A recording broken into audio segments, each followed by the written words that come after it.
ให้คงเดิมเป็นไม่ได้แท้นั้นวิปัสสนาเถิดพุทธชนทุกท่านอริยสัจสร้างสรรค์คือธรรมราชา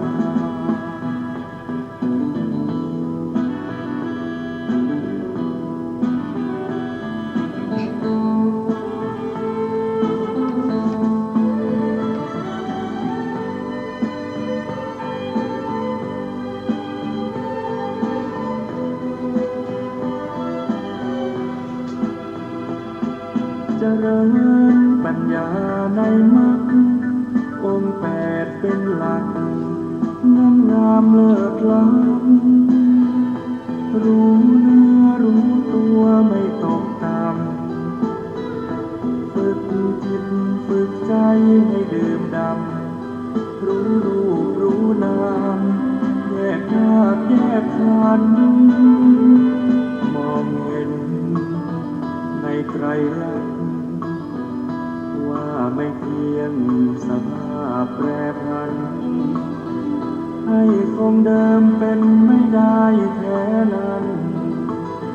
วิปัสสนาเถิดพุทธชนทุกท่านอริยสัจสร้างสรรค์คือธรรมราชา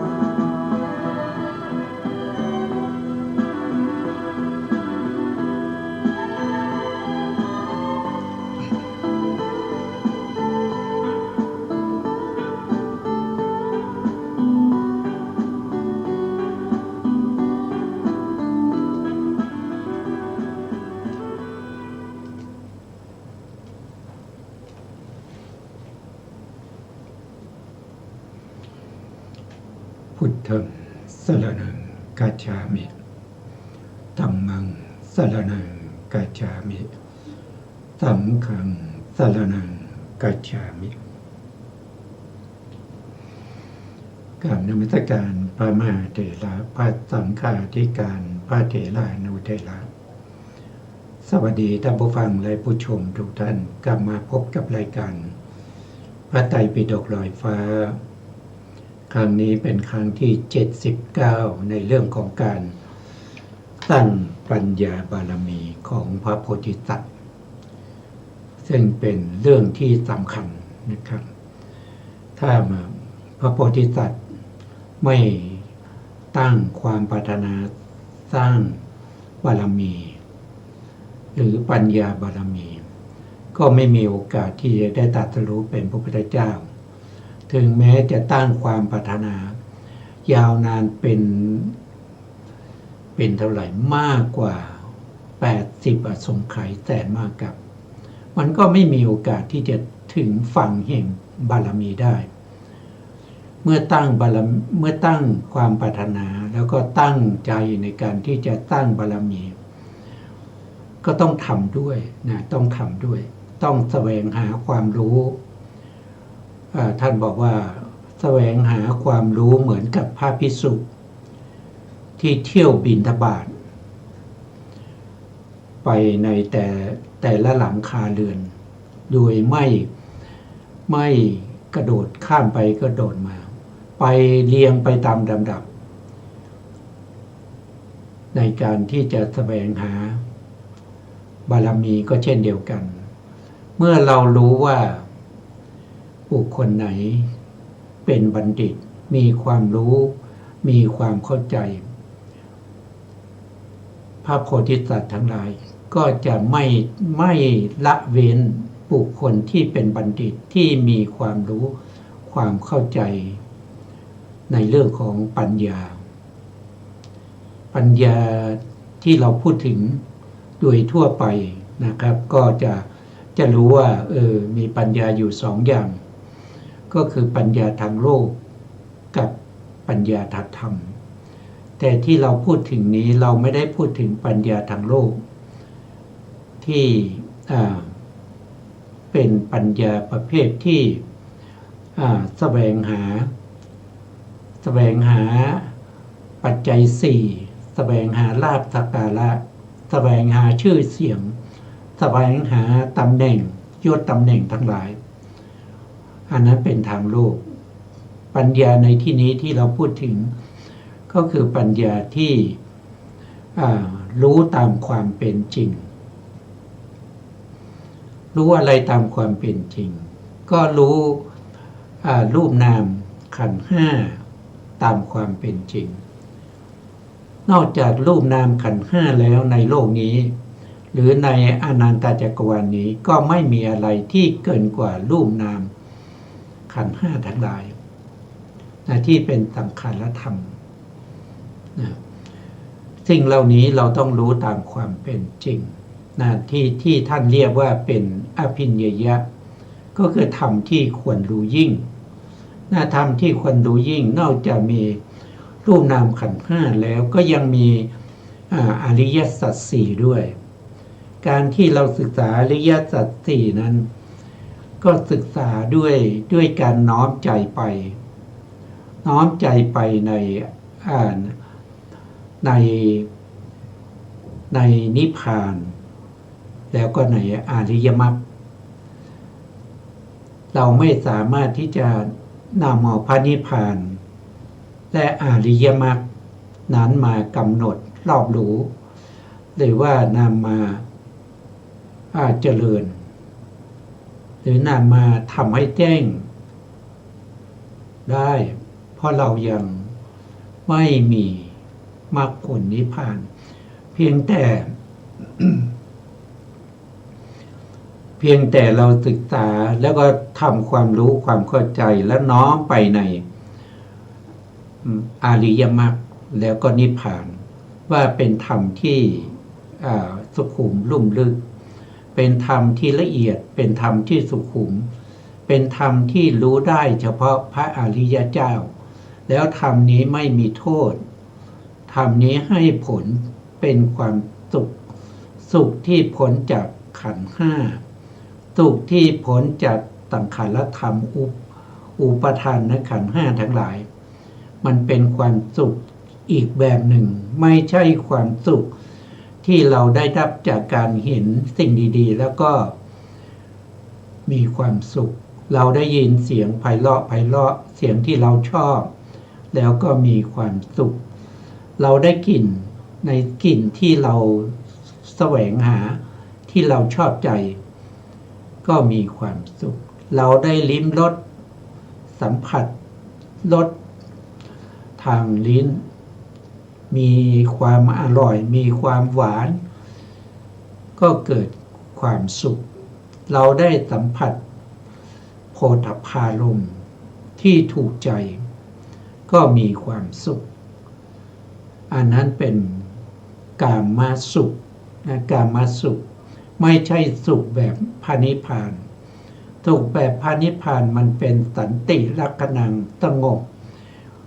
เย็นพ้นจากขันธ์ห้าทั้งหลายเป็นความสุขอย่างนั้นเราจะไม่สามารถที่จะรู้ได้ตามความเป็นจริงแต่เราน้อมใจไปเพราะเรายังไม่เคยมีพระนิพพานเป็นอารมณ์เรายังไม่มีมรรคผลก็เราก็ทำใจน้อมไปส่วนที่เราจะต้องรู้ตามความเป็นจริงแล้วก็รู้ยิ่งนั่นก็คือทุกขสัจทุกขสัจเรามีอยู่แล้วทุกคนที่เกิดมาทุกคนมีทุกขสัจมีทุกขสัจประจักษ์อยู่ในตัวแล้วมีเหตุให้เกิดทุกข์อยู่แล้วทำอริยสัจสองประการนี้เป็นอริยสัจที่เราสามารถที่จะรู้ยิ่งด้วยการประจักษ์รู้ยิ่งด้วยลักษณะของเขารู้ยิ่งด้วยสภาวะต่ำที่เขาเป็นตามความเป็นจริงได้อันนี้เป็นอริยสัจสี่อย่างนะครับที่เรารู้ได้จริงๆที่เรามีจริงๆก็มีแค่สองเท่านั้นนั่นก็คือทุกขสัจจะต้องเขาเรียกว่าปริญเยยะก็คือต้องกำหนดรู้แต่ก่อนกำหนดรู้นั้นเราต้องรู้ยิ่งมาก่อนรู้ยิ่งด้วยปัจจตาลัตนะแล้วก็มากำหนดรู้ด้วย ปริญญายะแล้วอีกอันหนึ่งก็คือทุกขสมุทัยก็คือเหตุให้เกิดทุกข์เหตุให้เกิดทุกข์นั้นก็เป็นธรรมที่ควรรู้ยิ่งเป็นธรรมที่ควรละเป็นธรรมที่ควรละกับธรรมที่ควรรู้ยิ่งอันนี้ก็เป็นหนทางเป็นคำจำกัดความในเรื่องของการที่เราจะปฏิบัติให้เข้าถึงอริยสัจทั้งสี่มีแต่ในพระพุทธศาสนานี้เท่านั้นนะครับที่มีอริยสัจสี่แบบนี้ในศาสนาอื่นไม่มีในคำสอนลัทธิอื่นไม่มีแต่ในพระพุทธศาสนานี้เท่านั้นแล้วพระพุทธศาสนาก็จะอยู่ได้ไม่ตลอดไปจะอยู่ได้เพียงไม่นานนะครับอย่างพระพุทธศาสนาของพระสัมมาสัมพุทธเจ้าศรีสักยมุนีโคตมะของเราเนี่ยที่มีอยู่ปัจจุบันนี้มากที่สุดก็มีอายุอยู่ได้แค่ 5,000 ปีอยู่ได้แค่ 5,000 ปีตอนนี้มาถึง 2,600 ปีแล้ว600 กว่าปีนะครับก็เหลือเวลาอยู่แค่ 2,300 กว่าปีเท่านั้นศาสนานี้ก็จะหมดไปอันตรธานไปไม่มีใครที่จะรู้แม้คำว่าพุทโธไม่มีใครที่จะรู้แม้คำว่าพระรัตนตรัยไม่มีใครที่จะรู้ว่าไตรสรณคมพุทธังสรณังคัจฉามิธัมมังสรณังคัจฉามิสังฆังสรณังคัจฉามิไม่มีใครที่จะรู้แล้วก็ไม่มีใครที่จะได้ยินคำเหล่านี้อีกต่อไปเป็นระยะเวลายาวนานถึงหลายอาสงไขยปีกว่าจะมีพระพุทธเจ้าองค์ใหม่มาตรัสรู้อุบัติขึ้นแล้วก็นำเอาสัจธรรมตามความเป็นจริงของทุกขสัจว่าทุกขสัจคืออะไรก็คือความเกิดก็เป็นทุกข์ความแก่ก็เป็นทุกข์ความตายก็เป็นทุกข์โสกะปริเทวะทุกขโทมนัสอุปายาตะทั้งหลายก็เป็นทุกข์ความประสบกับอารมณ์ที่ไม่ชอบใจก็เป็นทุกข์ความพัดพลาดจากสิ่งที่เป็นที่รักที่พอใจก็เป็นทุกข์ปรารถนาสิ่งใดแล้วไม่ได้สิ่งนั้นนั่นก็เป็นทุกข์ก็จะเริ่มมีคำสั่งสอนของพระอริยบุคคลที่เป็นไปในลักษณะนี้เกิดขึ้นใหม่นะครับถ้าเป็นสมุทัยก็คือเหตุให้เกิดทุกข์เหตุให้เกิดทุกข์ถ้าว่าไปนะครับถ้าว่าไปก็มี3อย่างนั่นก็คือกามะกามะตัณหานะครับกามะตัณหาที่เป็นไปในกามคุณทั้ง5อันที่2ก็คือได้แก่เขาเรียกว่าเป็น เป็นตัณหาที่ประกอบด้วยความเห็นผิดเขาเรียกว่าเป็น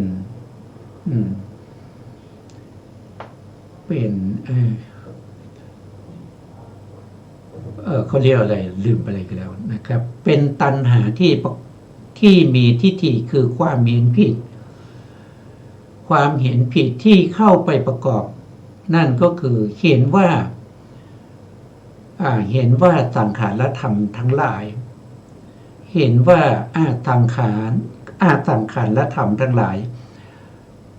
เป็นอัตตาเป็นตัวตนเป็นตัวตนนั่นคือความเห็นผิด เห็นว่าเป็นตัวเป็นตนเห็นว่าสภาวะธรรมเหล่านี้มันเที่ยงเขาเรียกว่าเป็นสัทธตทิฏฐินะครับที่ประกอบกับตัณหาเพราะทิฏฐิเนี่ยจะประกอบกับความยินดียินดีพอใจในความเห็นผิดของตัวเอง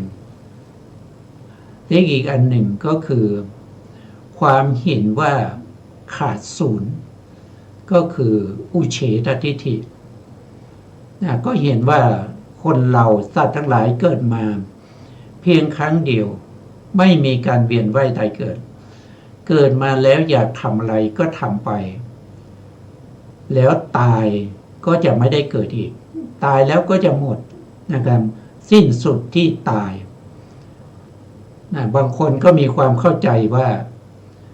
มนุษย์ตายแล้วย่อมเกิดเป็นมนุษย์จะไม่ไปเกิดเป็นเดรัจฉานเป็นเปรตเป็นอสุรกายไม่ไปเกิดเป็นเทวดาเป็นพรหม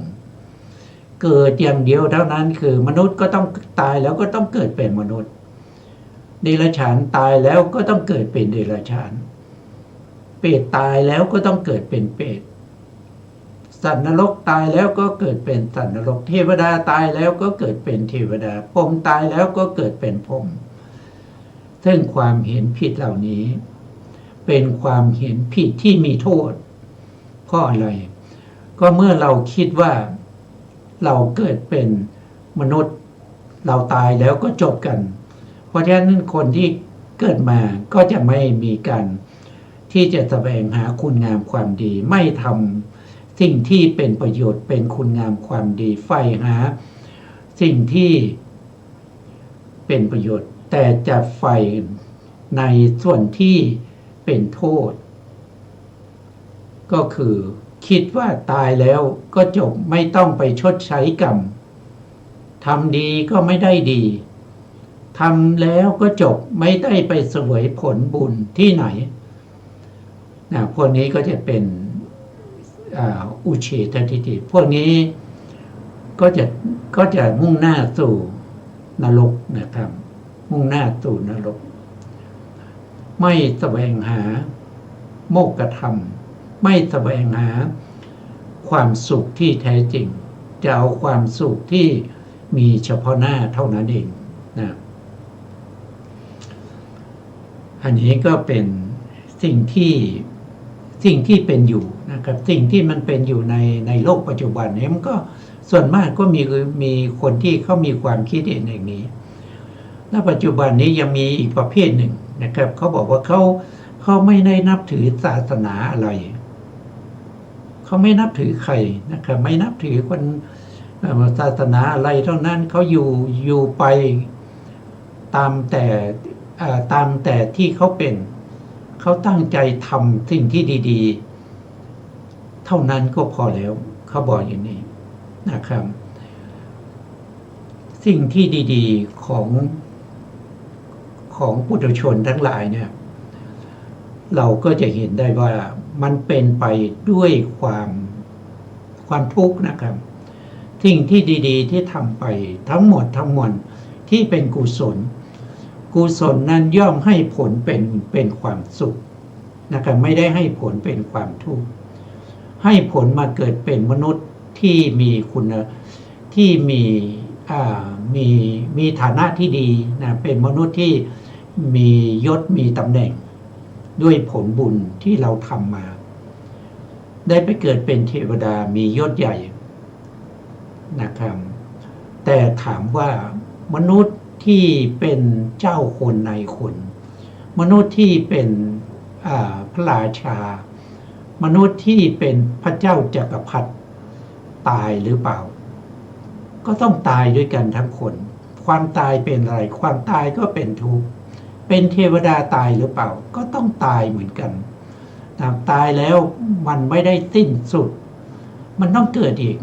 แล้วเกิดแล้วก็ตายอีกตายแล้วก็เกิดอีกความเกิดบ่อยๆนั้นมันเป็นทุกข์นั้นเพราะฉะนั้นความเกิดจึงเป็นสิ่งที่พระอริยเจ้าบัณฑิตทั้งหลายไม่ปรารถนา บัณฑิตพระอริยเจ้าทั้งหลายปรารถนาอย่างเดียวนั่นก็คือความไม่ต้องเกิดไม่ต้องมีทุกข์อีกต่อไปการที่จะไม่ให้มีทุกข์ไม่ให้เกิดอีกต่อไปนั้นมันก็ต้องมีเหตุถ้ามันไม่มีเหตุของความไม่เกิดมันก็ต้องเกิดล่ำไปนะครับมันต้องเกิดล่ำไปเพราะเรายังมีเหตุที่ต้องเกิดนะครับเรายังมีเหตุที่ต้องเกิดนั่นคืออะไรนั่นก็คือทำคุณงามความดีก็เป็นเหตุให้เกิดทำความชั่วก็เป็นเหตุให้เกิดถ้าความดีนั้นไม่เป็นไปตามคำสั่งสอนของพระพุทธเจ้าก็คือไม่เป็นไปเพื่อความสิ้นทุกข์เพื่อความไม่เกิดก็ต้องเกิดล่ำไปมันก็ต้องเกิดตายแล้วก็ต้องเกิดอย่างนี้แหละนะมีอะไรบ้างนะครับที่มันจะมีความสุขหลังที่เกิดมามันไม่มีนะครับมันไม่มีเพราะฉะนั้นบ่อแห่งความทุกข์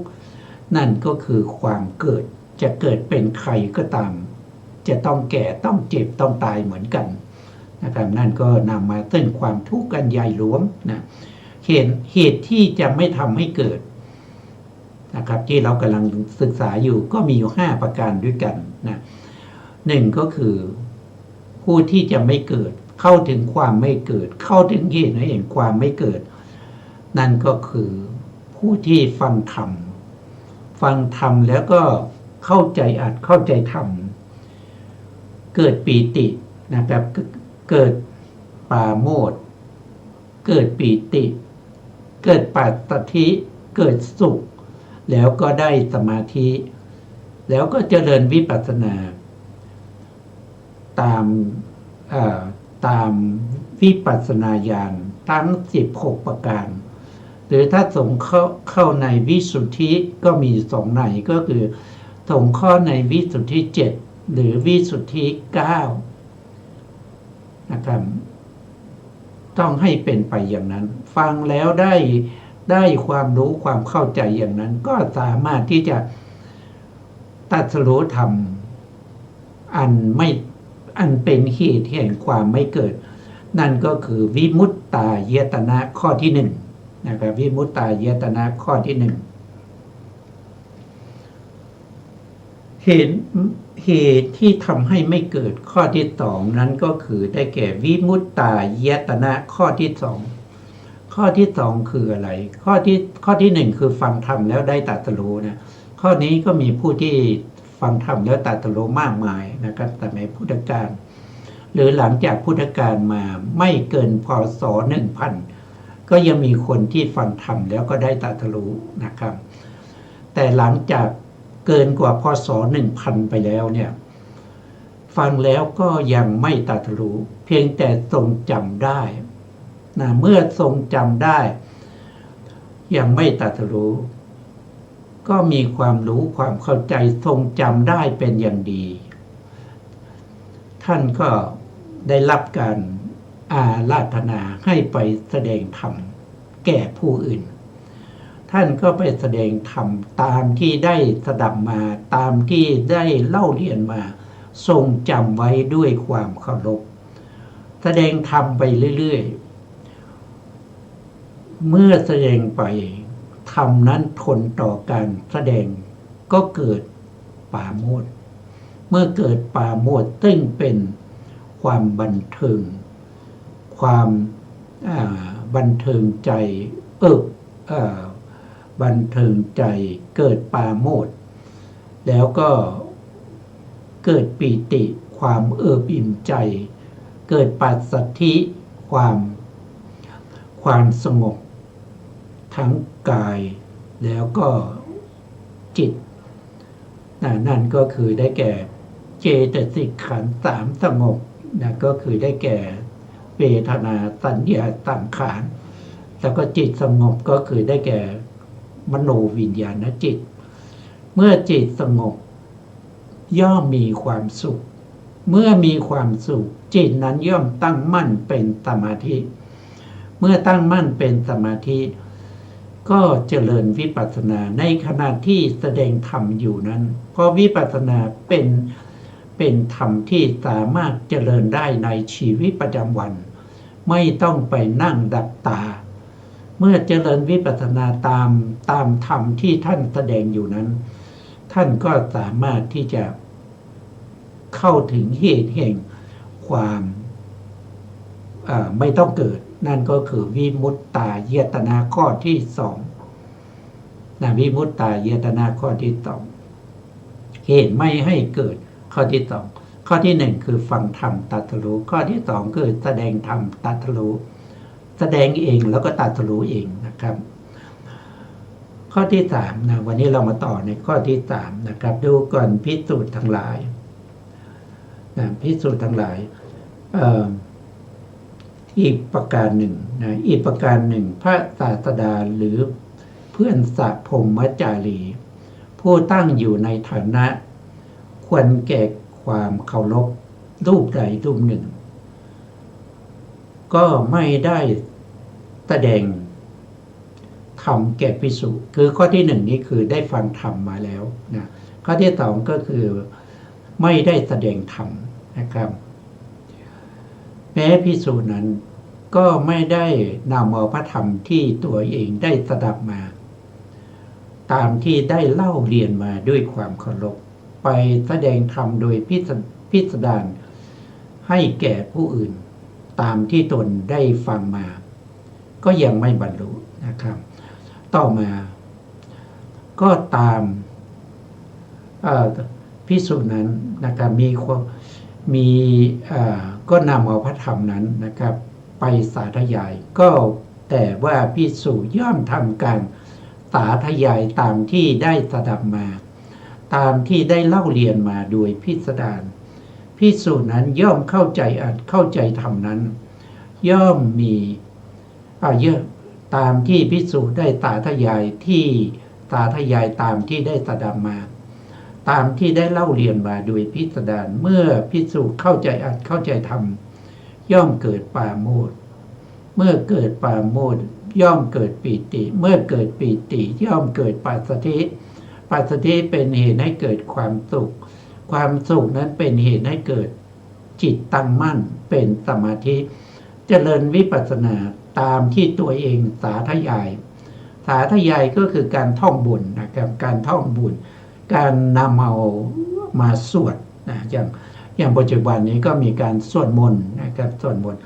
ก็เป็นการสาธยายนะครับการสาธยายสวดมนต์นั้นต้องรู้อะไรก็คือต้องรู้ความหมายนะครับหนึ่งก็คือต้องสวดให้ถูกต้องสองก็คือรู้ความหมายเข้าใจธรรมในบทสวดต่างๆนะครับก็จะทำให้บุคคลนั้นสามารถที่จะเข้าใจแล้วก็เข้าใจธรรมทำให้เกิดปราโมทย์ทำให้เกิดปีติทำให้เกิดปัสสัทธิทำให้เกิดสุขแล้วก็จิตตั้งมั่นเป็นสมาธิเจริญวิปัสสนาบุคคลนั้นก็สามารถที่จะบรรลุธรรมได้นะครับอันนี้เรียกว่าเป็นวิมุตตายตนะข้อที่สามเป็นข้อที่สามนะถ้ามีคนถามว่าแล้วมีตัวอย่างไหมนะครับมีตัวอย่างไหมสาธยายสวดมนต์แล้วก็ได้ตรัสรู้ธรรมนะครับก็มีตัวอย่างอยู่นะครับมีตัวอย่างอยู่ในไหนนะครับท่านก็บอกก็ถ้าใครศึกษาพระไตรปิฎกก็จะเห็นได้นะครับว่าอยู่ในสุตตันตปิฎกนะสังยุตตรนิกายตคาตวัคในเล่มที่25นะครับในหน้าที่373ข้อที่786แล้วชื่อพระสูตรอะไรก็ชื่อพระสูตรว่าสัจฉายะสูตรเนื้อหาเป็นอย่างไรเนื้อหาก็คือเทวดาเข้าไปหาพระภิกษุผู้สาธยายธรรมทำไมเข้าไปหาก็เรื่องมีอยู่ว่าภิกษุท่านได้ฟังธรรมนะได้ฟังธรรมมาจากพระพุทธเจ้าฟังธรรมมาจากพระพุทธเจ้าแล้วก็จำได้นะครับจำได้แล้วก็เข้าใจธรรมเป็นอย่างดีท่านก็ขออนุญาตไปอยู่ป่านะครับเมื่อพระพุทธองค์อนุญาตแล้วท่านก็ไปอยู่ป่าเมื่อไปอยู่ป่าท่านก็สาธ าธยายทุกวันนะทั้งเช้าทั้งเย็นนะครับว่างเมื่อไหร่ก็สาธยายพระธรรมที่ได้ฟังมาจากพระพุทธเจ้าเทวดาเมื่อได้ยินเสียงภิกษุสาธยายธรรมเทวดาก็ชอบฟังนะครับชอบฟังธรรมที่ภิกษุนั้นสาธยายก็มาฟังทุกวันนะเวลาผ่านไปนะครับหลายเดือนนะครับภิกษุนั้นก็ไม่สาธยายอีกแล้วนะเทวดานั้นก็สงสัยทำไมพระท่านไม่สาธยายธรรมเหมือนก่อนตอนนี้ไม่สาธยายเลยไม่ว่าจะเป็นตอนเช้าตอนเย็นหรือเวลาว่างไม่เห็นท่านสาธยายก็เลยเข้าไปหาท่านนะครับเข้าไปหาท่านแล้วก็ถามว่าเมื่อก่อนท่านผู้เจริญนะครับเมื่อก่อนนี้ท่านชอบสาธยายธรรมนะครับสาธยายแล้วก็ได้ยินนะครับคนที่ฟังได้ยินก็มีความสบายใจอย่างผมนี้ได้ฟังท่านสาธยายก็มีความสุขนะมีความสุขมีใจที่เอิบอิ่มเบิกบานนะทำไมท่านจึงไม่สาธยายล่ะพระภิกษุก็ตอบว่าเมื่อก่อนที่เราสาธยายก็เพราะว่าเรายังมีเหตุที่ทำให้ต้องสาธยายเรายังไม่ได้บรรลุธรรมเราก็ต้องสาธยายแต่ตอนนี้เราได้ทำเหตุนั้นบริบูรณ์แล้วเราจึงมีเหตุที่ไม่ต้องสาธยายอีกนะครับนั่นแสดงว่าการสาธยายธรรมก็สามารถที่จะเข้าถึงความหลุดพ้นจากการเวียนว่ายตายเกิดในวัฏสงสารนี้ได้นะครับที่พระพุทธองค์แสดงไว้ก็จะเป็นความหลุดพ้นในข้อที่3ก็เรียกว่าเป็นวิมุตตายตนะข้อที่3นะต้องจำนะครับว่า1คือฟังธรรมแล้วก็ได้วิมุตตายตนะข้อที่1คือสามารถตรัสรู้ธรรมได้คนฟังธรรมก็มีมากมายที่ตรัสรู้นะครับ2ก็คือไม่ได้ตรัสรู้ในขณะที่ฟังธรรมแต่จำแล้วก็ส่งไว้ซึ่งพระธรรมเหล่านั้นนะครับเมื่อมีความรู้ความเข้าใจมากคนอื่นรู้คนอื่นก็นิมนต์ให้ไปแสดงธรรมเมื่อไปแสดงธรรมนะแสดงไปเกิดความเอิบอิ่มในธรรมนั้นเกิดความเข้าใจในอัตในธรรมนั้นแล้วก็เกิดปราโมทย์เกิดปีติเกิดปัสสัทธิเกิดสุขจิตตั้งมั่นเป็นสมาธิแล้วก็เจริญวิปัสสนาในขณะที่แสดงธรรมอยู่นั้นท่านก็สามารถบรรลุธรรมได้อันนี้เรียกว่าเป็นวิมุตตายตนะข้อที่2ก็คือแสดงธรรมแล้วก็บรรลุธรรมนะครับบรรลุเองแสดงเองแล้วก็บรรลุเองนะในข้อที่2ส่วนข้อที่3นี้ก็คือการตึกพระธรรมตึกคือการสาธยายเขาเรียกว่าเป็นสาธยายนะครับสาธยายพระธรรมหรือสวดพระธรรมที่ตัวเองจำมาด้วยดีก็สามารถที่จะตรัสรู้ธรรมได้นะข้อที่2ก็มีพระที่เข้าไปแสดงธรรมแล้วก็สามารถตัวเองแสดงอยู่แล้วก็บรรลุธรรมด้วยนั่นก็มีท่านชื่อว่าพระเขมกะนะพระเขมกะส่วนข้อที่1มีมากมายนะฟังนี่มีมากมายไม่ต้องกล่าวถึงชื่อนะครับข้อที่3ก็ได้แก่พระภิกษุที่ชอบสาธยายนะครับอันนี้ก็เป็นข้อที่3ต่อไปในข้อที่4นะครับดูก่อนภิกษุทั้งหลายอีกประการหนึ่งพระศาสดาหรือเพื่อนตาพรหมจารีผู้ตั้งอยู่ในฐานะควรแก่การเคารพรูปใดรูปหนึ่งก็ไม่ได้แสดงธรรมแก่ภิกษุก็คือในขณะนั้นไม่ได้ฟังนะครับคือฟังมาก่อนแล้วนะฟังมาก่อนแล้วแต่ในขณะที่จะตรัสรู้นะไม่ได้ฟังธรรมนะครับภิกษุก็ไม่ได้แสดงธรรมตามที่ได้สดับมาในขณะก็ไม่ใช่การแสดงธรรมด้วยตามที่ได้เล่าเรียนมาแก่ผู้อื่นโดยพิสดารนะไม่ได้ฟังในขณะนั้นไม่ได้ฟังธรรมนะครับแล้วก็ไม่ได้แสดงธรรมแม้ภิกษุ ก็ไม่ได้ทำการสาธยายตามที่ได้สดับมา ไม่ได้เอาไปในขณะที่จะตรัสรู้นั้นไม่ได้สวดไม่ได้ท่องบนสาธยายนะครับ ตามที่ตัวเองได้เรียนมาโดยพิสดารก็แต่ว่าภิกษุนั้นย่อมตึกตองไข้ควรทำตามที่ตัวเองได้สดับมา ตามที่ตัวเองได้เรียนมาด้วยใจภิกษุเมื่อตึกอยู่อย่างนั้นก็มีความเข้าใจในอัตเข้าใจในธรรมเกิดปราโมทย์เกิดปีติปัสสัทธิเกิดความสุขจิตตั้งมั่นเป็นสมาธิเจริญวิปัสสนาพร้อมไปในขณะที่กำลังตึกพระธรรมอยู่นั้นแล้วก็สามารถที่จะตรัสรู้ธรรมได้นี้เรียกว่าเป็นวิมุตตายตนะข้อที่4ก็คือข้อที่4ที่ทำให้บรรลุธรรมนั้นก็คือการตึกการคิดการไข้ควรการวิจัยในธรรมที่ตัวเองได้สดับมาอย่างดีนะครับ ก็สามารถทำให้ได้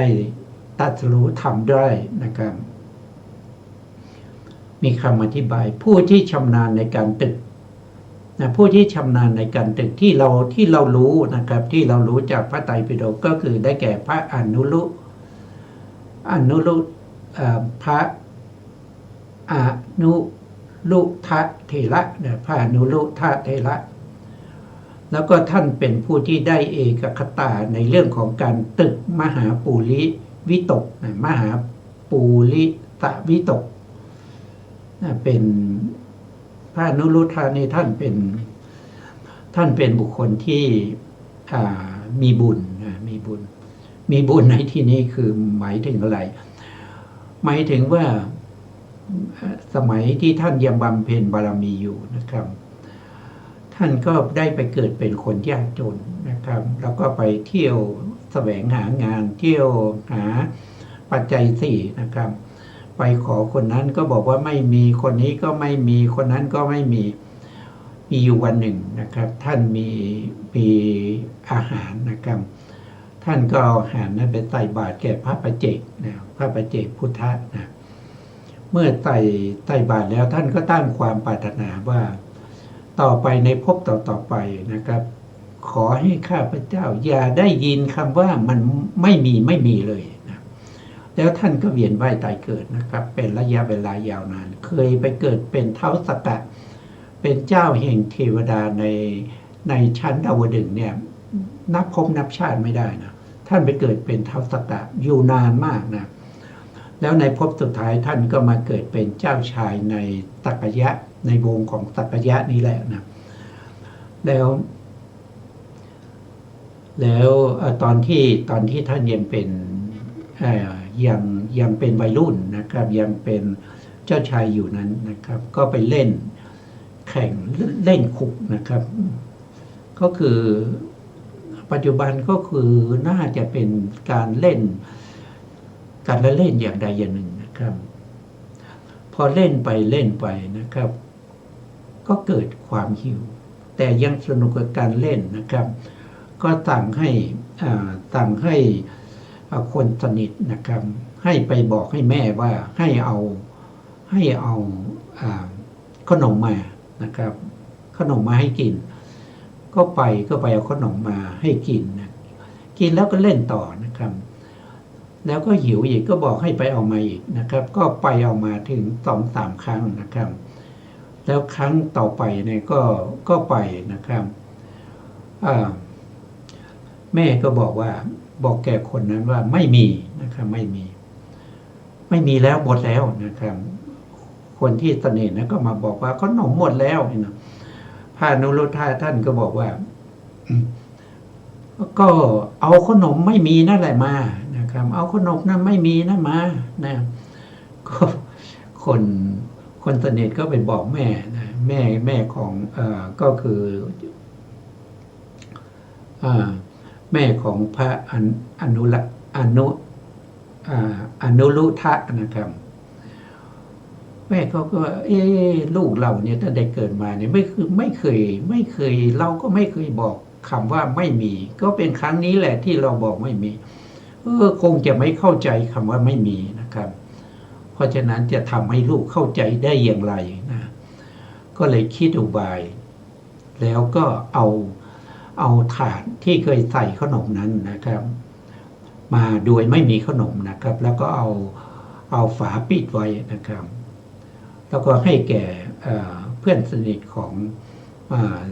เจ้าชายนั้นนะเมื่อนำไปนะครับพอนำไปได้ระหว่างทางนะครับเทวดาเดือดร้อนนะครับเทวดาเดือดร้อนเพราะอะไรเพราะว่าเขามีบุญนะเขามีบุญเขาเคยอธิษฐานไว้กับผู้ที่มีคุณอันยิ่งใหญ่เป็นถึงพระปัจเจกพุทธะนะบุญนั้นกำลังจะให้ผลนะครับเทวดานั้นก็เดือดร้อนมากเลยมันเกิดอะไรขึ้นนะก็ตรวจสอบดูก็พบว่าโอ้พระเจ้าชายอนุรุทธะเนี่ยนะเป็นคนที่มีบุญนะตอนนี้บุญเขากำลังเกิดนะบุญเขากำลังให้ผลอยู่เพราะฉะนั้นอย่ากระไรเลยเราก็ไปนะครับไปเนรมิตขนมนะไปเนรมิตขนมให้ไปอยู่ในถาดของขนมที่ไม่มีนะครับนะเขาก็นะคนสนิทก็นำไปถวายแด่เจ้าชายก็เปิดมามันก็หอมมากเลยนะมันก็หอมมากแล้วก็กินอร่อยมากไม่เคยกินขนมที่อร่อยอย่างนี้เลยนะครับแล้วตอนเย็นกลับไปก็ไปหาแม่แล้วก็ร้องไห้นะร้องไห้แม่ก็บอกเป็นไรมาใครทำอะไรให้นะครับทำไมมาร้องไห้ก็ที่ร้องไห้เนี่ยเพราะแม่ไม่รักนะแม่ไม่รักตั้งแต่เกิดมาเนี่ยแม่ทำขนมที่ไม่อร่อยให้กินนะครับแต่วันนี้เราได้กินขนมที่อร่อยมากนะครับโอ้ไม่เคยมีมาก่อนเลยนะที่เราได้กินขนมอย่างนี้นะครับแสดงว่าแม่ไม่รักเราไม่ทำอาหารที่ทำขนมที่อร่อยอย่างนี้มาให้กินเลยนะเราจึงเสียใจร้องไห้ในยายมาจนถึงเป็นวัยรุ่นแล้วไม่เคยกินขนมอย่างนี้เลยแม่ก็สงสัยก็ถามว่าโอ้แม่ก็เลยเข้าใจว่าแม่ดูเรื่องก็เข้าใจว่าโอ้นะมันเป็นขนมของเทวดานะครับอย่างนี้เป็นต้นนะครับพระอนุรุทธะนี้ท่านออกบวชแล้วท่านก็เจริญในเรื่องของมหาปุริสวิตกนะครับมหาปุริสวิตกถ้าสนใจนะครับก็ไปศึกษาได้ในอังคุตรนิกายนะครับอังคุตรนิกายสัตตกะอัฏฐานวกานิบาตในเล่มที่37ในหน้าที่457ข้อ120นะก็ชื่อว่าอนุรุทธสูตรนะชื่อว่าอนุรุทธสูตรท่านตึกยังไงนะครับเราก็มาพูดย่อๆนะครับว่าท่านตึกยังไงนะครับแต่ผู้ที่สนใจก็ไปศึกษาเพิ่มเติมนะครับท่านตึกว่าอย่างนี้นะธรรมที่พระพุทธองค์ทรงแสดงนั้นนะธรรมนี้เป็นธรรมของบุคคลผู้มีความปรารถนาน้อยมิใช่ธรรมของบุคคลผู้มีความปรารถนามากธรรมนี้เป็นธรรมของบุคคลผู้สันโดษมิใช่ของบุคคลผู้ไม่สันโดษธรรมนี้เป็นธรรมของบุคคลผู้สงัดมิใช่ของบุคคลผู้ยินดีในการคุกคีด้วยหมู่คณะธรรมนี้เป็นธรรมของบุคคลผู้ปรารภความเพียรมิใช่ของบุคคลผู้เกียจคร้านธรรมนี้เป็นธรรมของบุคคลผู้มีสติตั้งมั่นมิใช่ของบุคคลผู้มีสติหลงลืมธรรมนี้เป็นธรรมของบุคคลผู้มีจิตตั้งมั่นมิใช่ของบุคคลผู้มีจิตไม่มั่นคงก็คือมีนิวรณ์จิตของบุคคลผู้มีนิวรณ์ธรรมนี้เป็นธรรมของบุคคลผู้มีปัญญามิใช่ บุคคลผู้มีปัญญาตามนะท่านก็ตึกอยู่อย่างนี้นะตึกอยู่นี้ตึกอยู่นะครับพระพุทธองค์ซึ่งอยู่ที่คันธกุฎีนะครับก็เห็นพระอนุรุทธาจารย์โทษทีผมเห็นพระอนุรุทธะนะครับเถระเนี่ยมาปรากฏอยู่ในข่ายพยานนะพระองค์ก็รู้ว่าท่านกำลังตึงในเรื่องของมหาปุริสวิตกอยู่นะครับพระองค์ก็มีความกรุณานะครับก็หายจากคันธกุฎีไปปรากฏอยู่เฉพาะหน้าแล้วก็ตรัสว่าอนุรุทธะถูกแล้วนะเจริญแบบนี้ถูกแล้วนะเมื่อพระอนุรุทธะท่านได้ยินได้เห็นพระพุทธเจ้าท่านก็เกิดปิตินะครับแล้วก็ได้ฟังว่าถูกแล้วให้ตึกอย่างนี้แหละนะท่านก็ตึกไปตามที่พระพุทธองค์แนะนำท่านก็ได้บรรลุนะท่านก็ได้บรรลุธรรมได้บรรลุธรรมอันนี้เรียกว่าเป็นวิมุตตายตนะข้อที่สี่ก็คือหลุดพ้นด้วยการตึกพระธรรมนะหลุดพ้นด้วยการตึกพระธรรมก็คือข้อที่สี่นะครับในส่วนข้อต่อไปนะมาดูในข้อต่อไปนะข้อที่5ซึ่งเป็นข้อสุดท้ายเป็นเหตุแห่งความไม่เกิดเป็นเหตุแห่งความเข้าถึง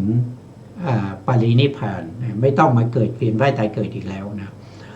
ข้อที่5นะครับก็มีข้อความว่าดูก่อนภิกษุทั้งหลายอีกประการหนึ่งพระศาสดาหรือเพื่อนสะพรหมจารีผู้ตั้งอยู่ในฐานะควรแก่การเคารพรูปใดรูปหนึ่งก็ไม่ได้แสดงธรรมแก่ภิกษุในขณะนั้นไม่ได้แสดงธรรมแต่ก่อนหน้านั้นท่านจำมาแล้วนะภิกษุก็ไม่ได้แสดงธรรมตามที่ตัวเองได้สดับมาตามที่ได้เล่าเรียนมาแก่ผู้อื่นโดยพิสดารอันนี้ก็คือในขณะนั้นไม่ได้ฟังแล้วก็ไม่ได้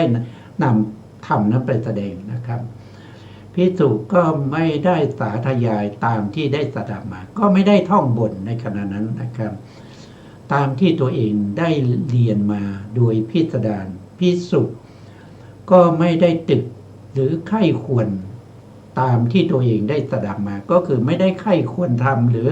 ตึกพระธรรมหรือว่าคิดพระธรรมตามที่ตัวเองได้เล่าเรียนมาด้วยใจแต่ก็แต่ว่านิมิตอย่างใดอย่างหนึ่งเธอเล่าเรียนมาด้วยดีทำไว้ในใจด้วยดีทรงไว้ด้วยดีแทงตลอดด้วยดีด้วยปัญญาภิกษุย่อมเข้าใจเข้าใจธรรมนั้นตามที่ได้เล่าเรียนมาสมาธินิมิตอย่างใดอย่างหนึ่งมาด้วยดีทำไว้ในใจด้วยดีทรงไว้ด้วยดีแทงตลอดด้วยดีด้วยปัญญาเมื่อภิกษุเข้าใจเข้าใจธรรมย่อมเกิดปราโมทย์เมื่อเกิดปราโมทย์ย่อมเกิดปีติเมื่อมีใจสหรคตด้วยปีติกายย่อม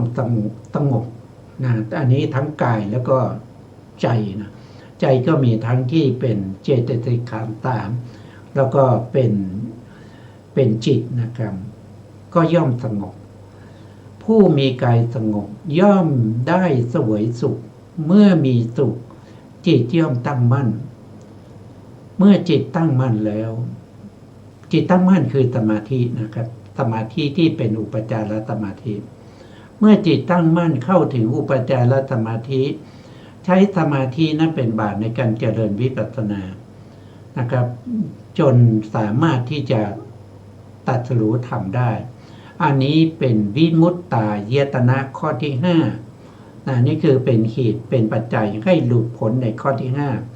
5มีคำอธิบายนะครับว่าสมาธินิมิตเนี่ยก็คือได้แก่การเจริญสมถกรรมฐานอารมณ์40นะอารมณ์40อารมณ์40นี้เราคุ้นๆอยู่นะครับก็คือกสิณ10นะอสุภะ10อนุสติ10พรหมวิหาร4รูปสมาบัติ4แล้วก็อาหารเดปฏิกูลสัญญา1แล้วก็จตุธาตุวัฏฐาน1อันนี้เป็น เป็นอารมณ์ของสมถะบางอย่างก็เป็นทั้งสมถะแล้วก็วิปัสสนานะครับอย่างเช่นอานาปานสติก็เป็นได้ทั้งสมถะแล้วก็วิปัสสนาแล้วก็พุทธานุสตินะครับพุทธานุสติธรรมานุสติสังขานุสติจาคานุสติศีลานุสติเทวตานุสติแล้วก็อุปัสสมะนะครับแล้วก็มรณานุสติเหล่านี้ก็สามารถที่จะเจริญเป็นวิปัสสนาได้นะครับเมื่อมีการเจริญสมถะนะสมาธินิมิตนะครับก็เกิดขึ้นนะก็คือนิมิตในสมถะก็มีอะไรมีปริกรรมนิมิตนะครับปริกรรมนิมิตที่เกิดขึ้นครั้งแรกในขณะที่ยังไม่เข้าถึงอุปจารสมาธินะครับเช่นกสิณเนี่ยที่เราเพ่งด้วยตาใช่ไหมกสิณที่เป็นดินนะที่เราเพ่งด้วยตานะครับแล้วก็มีการท่องบนไปด้วยในขณะที่เพ่งด้วยตาแล้วก็มีการท่องบนอยู่นั้นเขาเรียกว่าเป็นปริกรรมนะเป็นปริกรรมนิมิตเมื่อปริกรรมนิมิตเนี่ยมีกำลังมากขึ้นไปติดอยู่ที่ใจนะครับก็ไปติดอยู่ที่ใจเมื่อนิมิตนั้นไปติดอยู่ที่ใจก็เรียกว่าเป็นอุคหานิมิตต่อจากนั้นเราก็ไม่ต้องไปเพ่งองค์กสิณนะครับเราก็เพ่งที่ใจของเราในขณะที่เป็นอุคหานิมิตเนี่ยมันจะมีลักษณะเหมือนกันกับที่เราเพ่งด้วยตานะครับเพ่งด้วยตาเป็นอย่างไรนะเพ่งด้วยใจในขณะนั้นก็เป็นอย่างนั้นเพ่งที่ใจที่มันติดที่ใจนะครับก็เป็นอุคหานิมิตเมื่อเพ่งไปเพ่งไปนิมิตนั้นเกิดเปลี่ยนแปลงจากที่มันเหมือนที่เราเพ่งด้วยตามันก็สดใสขึ้นนะสดใสขึ้นทำให้ความสดใสเปล่งปลั่งมีแสงมีอะไรเกิดขึ้นนั่นก็คือเป็นปฏิภาคนิมิตในช่วงนี้ก็ยังอยู่ในอุปจารสมาธินะครับแต่เมื่อเราเพ่งปฏิภาคนิมิตนั้นไปเรื่อยๆนะครับนิวรณ์นี่มันจะเริ่มสงบตั้งแต่เราได้อุปจารสมาธินะครับเริ่มสงบแล้วนะครับแล้วก็เพ่งปฏิภาคนิมิตไปนะครับเพ่งไปไม่นานท่านก็จะได้อัปปนาฌานนะครับเมื่อเข้าถึงอัปปนาฌานได้สามารถที่จะขยายองค์นิมิตเหล่านั้นได้นะครับขยายให้กว้างขึ้นหรือว่าให้ย่อลงตามอัธยาศัยได้ขึ้นอยู่กับบารมีของแต่ละท่านในการขยายได้มากเท่าไหร่หรือได้น้อยแต่ไม่เกินเขาบอกว่าขยายให้ย่อลงไปได้ก็ไม่ควรจะเกิน1 คืบกับ4 นิ้วนะอันนี้ก็จะแสดงว่าได้ถึงอัปปนาฌานนะครับเมื่อท่านได้อัปปนาฌานเนี่ยท่านบอกว่าการเจริญสมาธินิมิตในทางพระพุทธศาสนานี้ไม่ทำให้ห่างไกลจากการเจริญวิปัสสนาเลยนะครับเพราะสมาธิกับวิปัสสนาในพระพุทธศาสนานี้เป็นธรรมที่คู่กันนะครับเป็นธรรมที่คู่กันเขาไม่แยกจากกันนะแต่ถ้าแยกจากกันนั้นมันเป็นธรรมภายนอกนะครับเช่นเจริญสมถะอย่างเดียวนะไม่เจริญสมาธิเพราะโทษทีนะเจริญสมถะหรือสมาธิอย่างเดียวไม่เจริญวิปัสสนานะครับเพราะวิปัสสนานี้จะมีเฉพาะในพระพุทธศาสนานี้เท่านั้นจะไม่มีในศาสนาอื่นไม่มีในคำสอนของศาสนาอื่นมีแต่ในพระพุทธศาสนานี้เท่านั้นเพราะฉะนั้นในพระพุทธศาสนาผู้ที่ได้ศึกษาได้เล่าเรียนในคำสั่งสอนของพระเจ้าเมื่อเจริญสมถะนิมิตสมถะที่เกิดขึ้นก็ไม่ห่างเหินหรือไม่ไกลไปจากการเจริญวิปัสสนาเลยก็มีความรู้ความเข้าใจในพระธรรมคำสั่งสอนของพระพุทธเจ้านะครับเมื่อเจริญสมถะควบคู่กับวิปัสสนาด้วยการอาวัชนะด้วยการอาวัชนะก็คือการน้อมใจไปนะน้อมใจไปในวิปัสสนาน้อมใจไปในวิปัสสนานะครับอันนี้จะมีข้อความอยู่ในพระไตรปิฎกนะครับ ก็คืออยู่ในพระไตรปิฎกนะในคุตกานิกายปฏิสัมภิธามักในเล่มที่68นะครับก็อยู่ในหน้าที่547ข้อที่90นะครับท่านก็มีข้อความรวมไว้นะครับมีข้อความไว้อย่างไรนะครับในความสำรวมความฟุ้งซ่านและความฟุ้งซ่านทัศนะนั้นนะครับทัศนะก็คือความเห็นนะครับความสำรวมก็คือการปิดกั้นนะครับการปิดกั้นอกุศลนะครับสำรวมหรือสังวรนะปิดกั้นอกุศลไม่ให้เข้ามานะครับแล้วก็สังวรในการที่จะทำให้กุศลนั้นเจริญยิ่งขึ้นไปนะครับไม่ฟุ้งซ่านอันนี้เป็นทัศนะก็คือในขณะนั้นก็คือเห็นด้วยนะเห็นนิวรณ์ที่มันเกิดขึ้นด้วยแล้วก็สามารถที่จะปิดกั้นนิวรณ์ด้วยนะครับเห็นธรรมเหล่านั้นด้วยนะความสำรวมเนี่ยความสำรวมนะครับที่ปิดกั้นไม่ให้อกุศลเข้ามาในใจหรือปิดกั้นกายวาจาใจไม่ให้ก้าวล่วงไปจากวจีทุจริตกายทุจริตนะครับมโนทุจริตอันนี้เรียกว่าเป็นศีลนะเรียกว่าเป็นอาทิศีลและสิกขานะครับโอ้วันนี้เวลาหมดแล้วนะครับก็ไว้แค่นี้ก่อนนะครับเพราะ